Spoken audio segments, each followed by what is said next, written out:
മക്കളായ 14 അധ്യായം 1 മുതൽ 49 വരെയുള്ള വാക്യങ്ങൾ.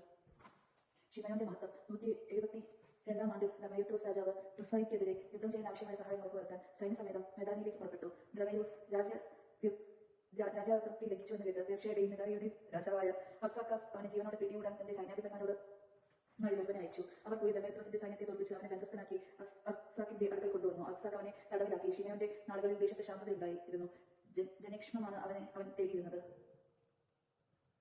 അവന്റെ ഭരണം അവരെ സംതൃപ്തരാക്കി. അവന്റെ ജീവിതകാലം മുഴുവൻ അവർ അവനോട് ആദരം പ്രകടിപ്പിച്ചു. ജോപ്പായെ തുറമുഖമാക്കുകയും ദ്വീപുകളിലേക്ക് മാർഗം തുറക്കുകയും ചെയ്തുകൊണ്ട് അവൻ തന്റെ മഹത്വത്തിന് മകുടം ചാർത്തി. അവൻ രാജാതിർത്തികൾ വിസ്തൃതമാക്കുകയും രാജ്യം പൂർണ്ണ നിയന്ത്രണത്തിൽ വരുത്തുകയും ചെയ്തു. അവൻ അസംഖ്യം തടവുകാരെ സമ്പാദിച്ചു.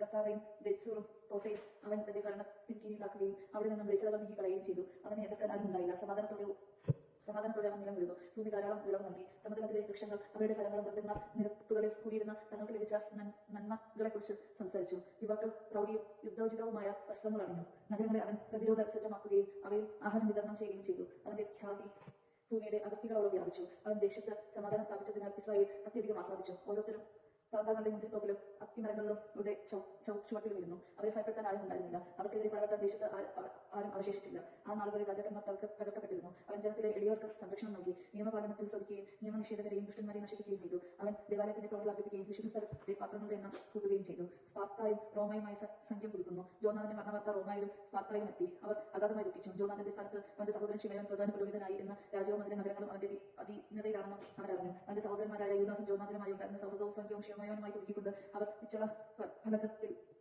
അവനെഴുതി. ഇത് ജെറുസലേമിന്റെ സമൂഹത്തിന്റെ മുൻപാകെ വായിക്കപ്പെട്ടു. സ്പാർത്താക്കാരയച്ച കത്തിന്റെ പകർപ്പാണിത്. പ്രധാന പുരോഹിതനായ ഷിമയോനും ശ്രേഷ്ഠന്മാർക്കും പുരോഹിതന്മാർക്കും തങ്ങളുടെ സഹോദരനുമായ മറ്റ് യഹൂദർക്കും സ്പാർത്തയുടെ നഗരത്തിന്റെ അധിപന്മാരുടെ അഭിവാദനം. ഞങ്ങളുടെ അടുക്കലേക്ക് അയച്ച ദൂതന്മാർ നിങ്ങളുടെ മഹിമാ പ്രതാപങ്ങളെക്കുറിച്ച് ഞങ്ങളോട് വിവരിച്ചു പറഞ്ഞു. അവരുടെ ആഗമനം ഞങ്ങളിൽ സന്തുഷ്ടിയുള്ളവാക്കി. അവർ പറഞ്ഞതെല്ലാം ഞങ്ങൾ പൊതു യോഗക്കുറിപ്പുകളുടെ പുസ്തകത്തിൽ ഇങ്ങനെ രേഖപ്പെടുത്തിയിരിക്കുന്നു. യഹൂദരായ അന്ത്യോസിന്റെ മകൻ നുമീയോസും ജാസിന്റെ മകൻ അന്തിപ്പത്താറും ഞങ്ങളുമായുള്ള സൗഹൃദം പുതുക്കുന്നതിന് ഞങ്ങളുടെ അടുക്കൽ വന്നിരുന്നു. അവരുടെ ബഹുമാന പുരസ്കാരം സ്വീകരിക്കാൻ ഞങ്ങളുടെ ജനം താല്പര്യം കാണിച്ചു. അവരുടെ സന്ദേശത്തിന്റെ ഒരു പകർപ്പ് സ്പാർത്താക്കാർക്ക് പിന്നീട് പരിശോധിക്കുന്നതിന് പൊതു ശേഖരശാലയിൽ സൂക്ഷിച്ചിട്ടുണ്ട്. ഇതിന്റെ ഒരു പകർപ്പ് പ്രധാന പുരോഹിതനായ ഷിമയോന് അയച്ചു കൊടുത്തു. അനന്തരം റോമാക്കാരുമായുള്ള സംഖ്യ ഉറപ്പിക്കുന്നതിന് 1000 മീന തൂക്കമുള്ള വലിയൊരു സുവർണ്ണ പരിചയവുമായി നമനീയൂസിനെ ഷിമയോൻ റോമയിലേക്ക് അയച്ചു. ഷിമയോന്റെ ബഹുമതി.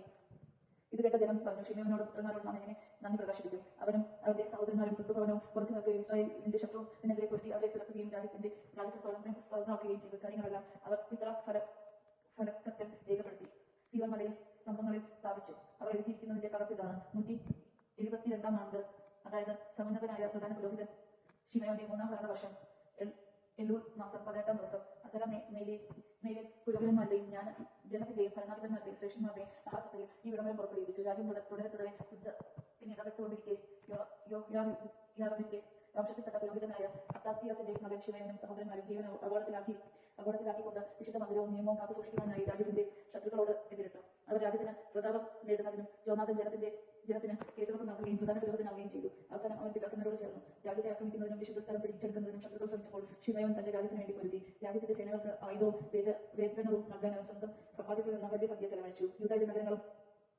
അതിന്റെ അതിർത്തിയുള്ളതും മുൻപ് ശത്രുക്കൾ ആയുധം ശേഖരിച്ച് സൂക്ഷിക്കുന്നതുമായ ബെത്ലോ സുരക്ഷിതമായിരിക്കുകയും അവിടെ യഹൂദ കാവൽ സൈന്യത്തെ നിയോഗിക്കുകയും ചെയ്തു. അവൻ കടൽ തീരത്തുള്ള ജോപ്പയെയും അസോത്തിക്സിന്റെ അതിർത്തിയുള്ളതും മുൻപ് ശത്രുക്കൾ അധിവസിച്ചിരുന്നതുമായ ഗസാറയെയും സുരക്ഷിതമാക്കി. അവിടെ യഹൂദരെ പാർപ്പിക്കുകയും നഗരങ്ങളുടെ പുനരുദ്ധാരണത്തിന് ആവശ്യമായതെല്ലാം അവർക്ക് നൽകുകയും ചെയ്തു.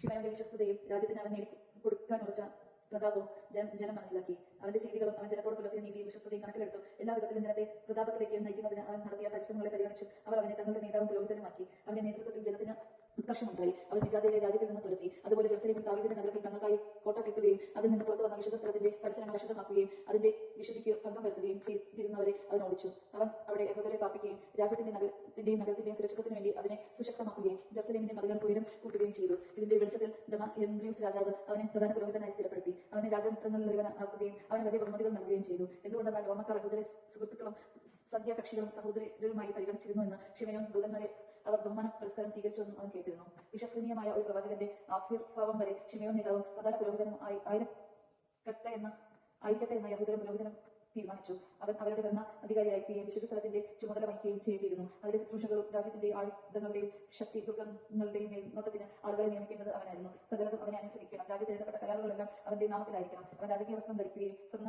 ആഭരണം അണിയുകയും വേണം. ജനങ്ങളിലോ പുരോഹിതന്മാരിലോ ആരും ഈ തീരുമാനങ്ങളൊന്നും അസാധുവാക്കുകയോ അവന്റെ വാക്കുകൾ ധിക്കരിക്കുകയോ അവന്റെ അനുവാദമില്ലാതെ രാജ്യത്ത് സമ്മേളനങ്ങൾ വിളിച്ചു കൂട്ടുകയോ രാജകീയ വസ്ത്രം ധരിക്കുകയോ സ്വർണ്ണക്കൊളുത്ത് അണിയുകയോ ചെയ്യാൻ പാടില്ല. ഈ തീരുമാനത്തിനെതിരെ പ്രവർത്തിക്കുകയോ അവയിൽ ഏതെങ്കിലും ഒന്ന് അസാധുവാക്കുകയോ ചെയ്യുന്നവൻ ശിക്ഷാർഹനായിരിക്കും. ഈ തീരുമാനങ്ങൾക്ക് അനുസൃതമായി പ്രവർത്തിക്കാനുള്ള അവകാശം ശിമെയോന് നൽകുന്നതിന് ജനം സമ്മതിച്ചു. പ്രധാന പുരോഹിതനും യഹൂദ ജനത്തിന്റെയും പുരോഹിതന്മാരുടെയും അധിപനും സംരക്ഷകനുമായിരിക്കാമെന്ന് ശിമെയോൻ ഏറ്റു. ഈ കൽപ്പന പിത്തള തടികയിൽ ആലേഖനം ചെയ്ത് ദേവാലയത്തിന്റെ പരിസരത്ത്